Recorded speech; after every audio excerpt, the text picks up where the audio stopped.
बुढ़ापे की मजबूरी। मेरे पति के देहांत के बाद मैं अपने एकलौते बेटे के यहाँ रहती थी।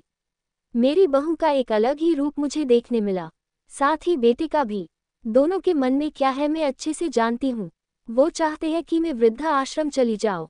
उनके जाने के बाद मुझे ये सब देखना और सुनना पड़ेगा, इसका मुझे अंदाजा भी नहीं था। पर मैं मन मान कर अपने बेटे और बहू की बातें सुनकर भी यहाँ रहती हूँ, क्योंकि मुझे मेरे पोते और पोती दिखाई देते हैं। उनकी झलक पाकर मुझे सुकून मिलता है। घर के बाहर एक टिन की झोपड़ी में रहती हूँ। मेरी बहू को कोई दिक्कत नहीं हो इसलिए मैं घर के बाहर रहती हूँ। बेटे ने थोड़ी मेहरबानी की है तो ऊपर टिन की चादर लगवा दी है। समय समय पर थोड़ा राशन दे देता है तो मैं अपना बनाकर खा लेती हूँ। मैंने अपने बेटे को कह दिया है कि मेरी वजह से उन दोनों को कोई प्रॉब्लम नहीं होगी, बस मुझे यही रहने दे, इसी घर में मुझे मर जाने दे। मैं बस यही चाहती हूँ। मैं अपने आप को खुशकिस्मत समझती हूँ कि मेरे बेटे और बहू कम से कम मेरे लिए इतना तो कर रहे हैं। मेरा बेटा सुबह 9 बजे नौकरी जाता है और बच्चे भी उसी समय स्कूल जाते हैं। फिर शाम को 6 बजे मेरा बेटा वापस आता है। बच्चे 3 बजे आते हैं। उन्हें आते जाते निकलते देख मुझे बड़ा सुकून मिलता है।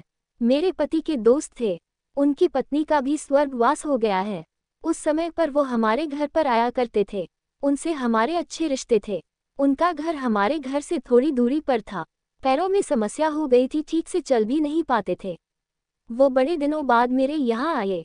मुझे उन्हें देखकर अच्छा लगा। उनका हाल भी मेरी तरह ही था। बच्चे अब उनसे भी परेशान थे। आकर मेरे पास अपना दुखड़ा रोते थे और उन दिनों को याद करते थे। बुढ़ापा हम जैसों को बहुत रुलाता है। उनकी पत्नी का स्वर्गवास हो गया था और उन्हें चलने उठने में समस्या थी, इसलिए वो तो अपना खाना भी नहीं पाते थे। मेरे पास आए तो मैं समझ गई कि यह इतनी मुसीबत में चलकर पुराने दोस्तों के यहाँ चाय और खाने की चाह में ही जाते होंगे। उनकी भी अपनी मजबूरी थी। वो आए तो मैंने उनके लिए खाना बनाया और उन्हें खिलाया। मना कर रहे थे नहीं खाना, लेकिन मुझे पता था कि उनको भूख लगी है। मेरी बहू ने मुझे और उन्हें खाना खाते देख लिया। वो कुछ भी ना बोली। ऐसे ही वो यहाँ 2 से 3 बार आए। जब भी वो आते मैं उन्हें खाना खिलाती।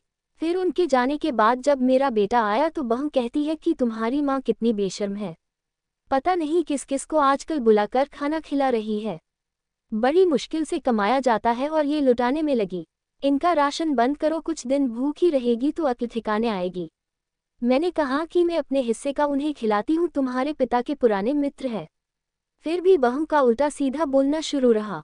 घर के बाहर रहकर इनको आज़ादी मिल गई है, पता नहीं क्या क्या करती है। बेटा भी बोला कि कुछ दिन भूखा ही रहने दो इन्हें। मुझे मेरे बेटे ने घर के पीछे सीढ़ी के पास ले जाकर बिठा दिया, कहा कि अब यही बैठो। मेरे तो अब आंसू भी सूख गए थे। अगले दिन मुझे खाना नहीं मिला। मेरे टिन के उस छोटे से कमरे को बहू ने तोड़ दिया। तब मुझे लगा कि अब मैं गलत कर रही हूँ। एक दिन पूरा भूखा रहने के बाद मैंने सोचा कि मैं गलत कर रही हूँ। मुझे अब अपने बेटे के यहाँ नहीं रहना चाहिए और शायद गलती भी मेरी ही है। मेरी ही परवरिश में कोई कमी रही है, तभी तो ये परिणाम आया। अगली सुबह मैंने अपने बेटे को कहा कि मुझे वृद्धा आश्रम छोड़ आ, अब मैं तुम दोनों को ज़्यादा परेशान नहीं करना चाहती। बहू ने कहा कि एक दिन भूखी रही तो अक्ल ठिकाने आ गई ना। बेटे के चेहरे पर भी अजीब सी खुशी थी, जल्दी से तैयार हो गया मुझे छोड़ने के लिए। बहू कह रही थी कि आज की छुट्टी ले लो, यही आसपास मत छोड़ आना, कहीं 3 दिन में वापस आ जाए। मैंने अपनी बहू से कहा कि बेटी चिंता मत कर, मैं अब नहीं आऊंगी। मैंने अपने पोता पोती को गले लगाया। मुझे पता था कि अब मिलना नहीं हो पाएगा।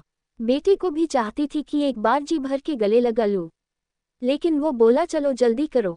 मैंने बहू को कहा कि बेटी अपना ध्यान रखना। मेरा बेटा मुझे छोड़ आया। वहां आकर मैंने देखा कि मेरी तरह कई है। थोड़े दिन उदास रहते हैं फिर सच को स्वीकार कर लेते हैं। मैं अब यहाँ खुश हूँ, कुछ काम भी करती हूँ। मैं चाहती हूँ कि ऐसा कहूँ कि ऐसा किसी के साथ ना हो, लेकिन ऐसा कब किसके साथ हो जाए कोई बता नहीं सकता। लेकिन माँ बाप को ऐसे समय के लिए भी तैयार रहना चाहिए। बस बच्चों को पाल कर बड़ा कर दो, उनसे कुछ उम्मीद मत